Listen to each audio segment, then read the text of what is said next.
Hi, how's it going? This is Resident of Collinsport for YouTube, and I'm back with another video for you guys here today. This video is about Collinsport in general. Really, I want to talk about the town's people, sort of 2.0. I talked before. I did a video a while ago about the town of Collinsport and how the sailors had showed their support for Elizabeth Collins Stoddard, and they had for sure. When they're in Burke's room and they're rejecting him pretty much, and that's where that's going. But I really want to talk about, instead of the goodness of Collinsport, the unseen dangers of Collinsport. No, no, no, no. I'm not talking about the werewolves, the vampires, the witches, the ghosts. We know that's there. I'm talking about the other unforeseen things in Collinsport. The unforeseen dangers. The people. Obviously, when I think of Collinsport, I do think of the small fishing town where, you know, for the most part, everybody's just trying to get along and mind their own business. But they do believe in town gossip, and town gossip does indeed spread. But then I got to thinking, and really what inspired this video was another friend of mine and fellow Dark Shadows fan, Daniel Culver Killenberg. Shout out to him. I'll leave a link to the description box and hit for his channel. You can also follow him on Twitter at Killenberg. Huge shout out to him. He's actually on the Barnabas Collins article. So, good job, dude. Uh, my friend, the fact that you have made it that far, awesome. Awesome. You know?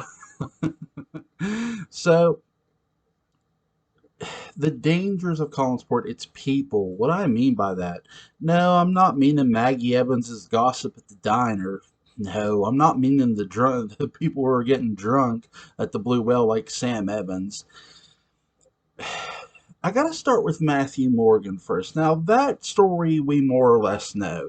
That's a story we're more familiar with. Matthew Morgan was very loyal to Liz, and to a fault, too. I'm not saying he has an excuse for murder. He certainly doesn't. There's never really an excuse for committing cold-blooded murder, unless you're the Shadow. Unless you're seeking justice. Um, so I'm having fun here this morning. I'm always having a good time, guys, gals. And here's the thing, too. Matthew Morgan does kill Bill Malloy, and it is a shock.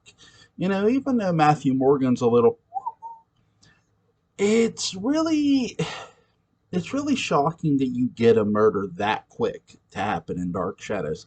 And no, he's not the first murder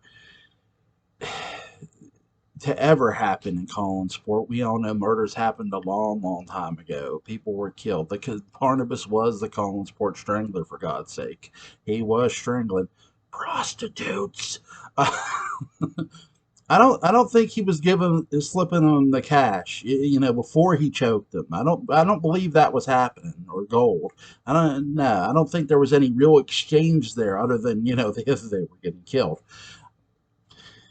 So those ones we know. But what if there were an unforeseen presence in Collinsport? No, again, I'm not talking about Barnabas. What if there were a Collinsport native this whole time who could literally take any shape they wanted to, sort of change their face, sort of like the Shadow, but was a cold-blooded killer, but kept hiding amongst the townspeople, and no one was any the wiser? What if there was something special about them? What if they never had aged and they just claimed to, sort of like Barnabas, be the descendant of that person? There's a lot to consider in Collinsport. When I think of Collinsport, keep in mind, this is prior to Twin Peaks. This is prior to all those shows we're going to come to love and know, the X-Files and such. But, Dark Shadows did exist after The Shadow and things like that, and things like Solomon Kane and such. Not that those things were on television at the time. Those things were in radio and in the pulps. But keep in mind, when you think of Collinsport and you think of the townspeople, you think, oh, they're just very, yeah, so what, they gossip, so what, they gossip about the Collins family and how even each other, so what, they're getting tipsy at the Blue Whale when they're not out, when the sailors aren't out at sea, netting in the fishing lines and the crabs and all those other things. So what? But what if you were sitting in the Blue Whale and you were talking to this guy? Hey, how's it been? I haven't seen you while I've been out to sea. Yeah, me too. All the while, and say they weren't working for the Collins family. Say they were working for Burke Devlin's company. Yeah, I worked for the guy that you used to use. I used to work for Burke Devlin when he ran that other cannery. Now I'm working for the Collinses.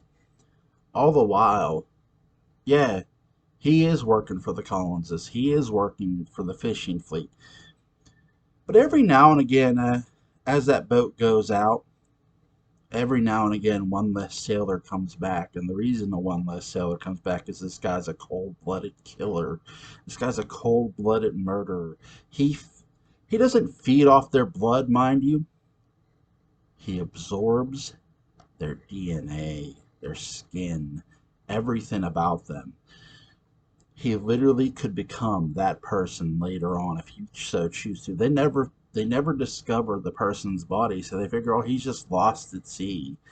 And no, they don't become that person right away. They wait years and years and years and years until nobody really, till the people almost forget about the person. And think about this. This could happen even in the 60s, hell, maybe earlier than that. Am I saying this has happened? No, absolutely not. This is just something I had thought about because Daniel Culver brought up an interesting point about serial killers. And he had talked about what if there were a Norman Bates type of killer in Collinsport. Really, I've talked about Matthew Morgan and I talked about the Collinsport Strangler. And Daniel, if you're listening to this, dude, spoiler alert for you and others as well who are still making their way through Dark Shadows. So, we all know about the Jekyll and Hyde of parallel time. Now, that is parallel time, but it makes you wonder what other killers were there. Now, it's weird. We meet people who could be killers. Now, Willie Loomis carries a knife. And it's more likely than not that Willie Loomis has killed somebody prior to coming to Collinsport. It's why he's sort of easy. I think I've talked about before, but I haven't, and I'll mention this here. Willie Loomis is all too easy to frame for the Collinsport stranglings of the present day. Now, you could get into the debate of the blood draining, and that's something that the police do sort of still need to tie into Willie, which I don't believe they have, in my opinion. In this viewer's opinion, if they disagree, please do.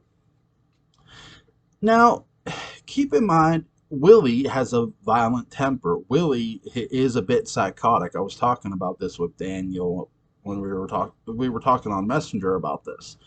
And I said, Willie does have psychotic tendencies.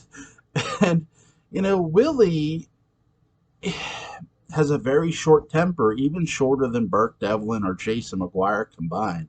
In fact, when you look at Jason and you look at Burke Devlin, they're mellow when you compare them to somebody who is as psychotic as Willie Loomis. And again, Willie carrying that knife and the way his temperament is, it lets you know that he may have killed somebody prior. And, I know we don't see that or hear of that, but it's sort of, when you look at that character, it's not hard to believe, hey, he could have killed somebody. He could have been somebody who killed somebody in another country or something. So when he gets framed for the kidnapping of Maggie Evans, it's all too easy for the police to say, yeah, we believe it. This guy has had a violent history, so it fits. Him kidnapping somebody, Barnabas, oh, you know what? There are times that, I didn't see him, but he was coming back, and I just didn't think, Barnabas, it's amazing. The amazing fact is Barnabas gets away with a lot of lying. And hey, when you're this is what I mean by, when we get into class, and Patrick McRae had talked about this in the first Collins in the first Dark Shadows Daybook, which is really really great, and I'll leave a link to that as well too for on Amazon. Go check that out. Awesome, awesome read. So he had talked about class, where you know Barnabas is beating Willie because Willie's his servant, and Barnabas was used to that lifestyle of treating, hey, this is what happened back then when a servant got out of line. They got beat. And he's right. That is the case. And so when Willie's getting his ass handed to him by Barnabas, it's sort of like, oh shit. But but I'll sort of take that up a notch in a way. When Willie says something, it's probably not going to be believed by certain people, like the cops. When Barnabas Collins says something, because he has money, because his last name is Collins, you best believe his ass is getting believed. Even though we might not believe him, the cops do. And it's an all too suspicious eyebrow raise when you think about this. Yes, I know I'm going to ramble on here, and please humor me. It makes you sort of turn your eyes towards Collinsport in a way, and sort of, well, if they believe somebody like Barnabas Collins, what if there were someone else who was respected in town, say a fisherman, or somebody who worked for the Collins family who was believed? Let's take Joe Haskell, for example. What if Joe was a cold-blooded killer and we just said never known it? Not saying he ever was or is. Hell no, no. That's not, it's just not Joe Haskell's nature. But as Norman Bates taught us, and this is sort of something I give credit to Daniel for, it's those quiet ones you gotta watch for.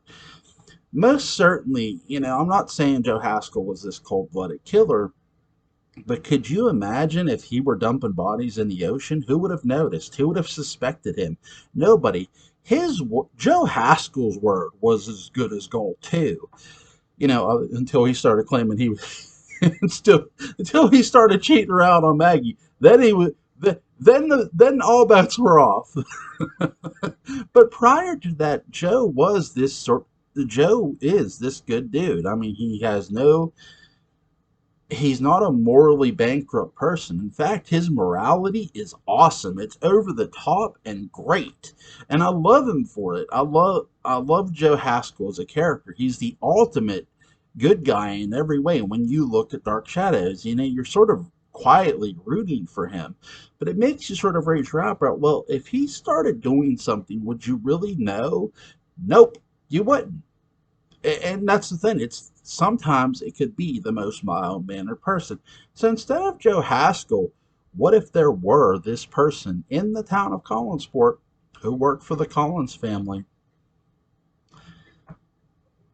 but all the while they were a cold-blooded killer, and you just didn't know it? Would the police really suspect something if, every once in a while a fisherman went overboard and they said they drowned? No, probably not, because that is something that does actually legitimately happen.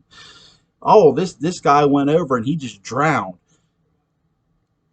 It happens. Storms happen out at sea, and it'd be so easy to cover up. There could have been a legitimate serial killer that we may have never heard of or never found out about in the original Dark Shadows. I'm not saying that's there or there's even a hint of that there. No. But think about this. When you think about the town of Collinsport, and you think about the people, how at times they're very carefree and they're very open, is it really out of the question? That is something I will leave you guys with, because, I've talked about Willie, I've talked about Barnabas, I've talked about the Jekyll and Hyde in parallel time. Let me point out one more thing before I go.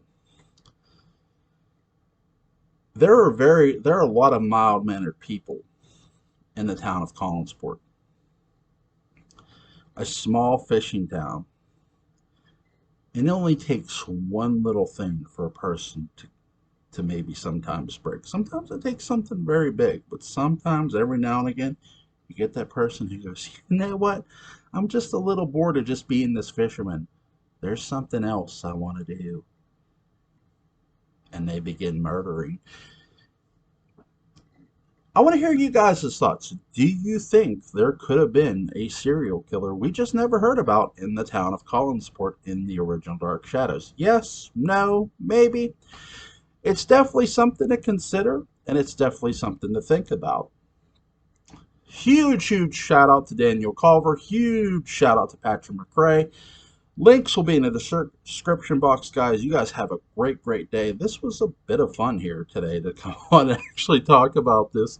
I thought about talking about this, this serial killer thing. And, when you think about the town of Collinsport, would it be easy to cover up? Well, think about it this way. In 1795, there was a Collinsport Strangler. Those records get lost in the courthouse fire. So when the Collinsport Stranglings happened in 1967, no one mentions them. It's all too easy for records to get lost. And what if it so happens the new Collinsport serial killer was an officer of the law?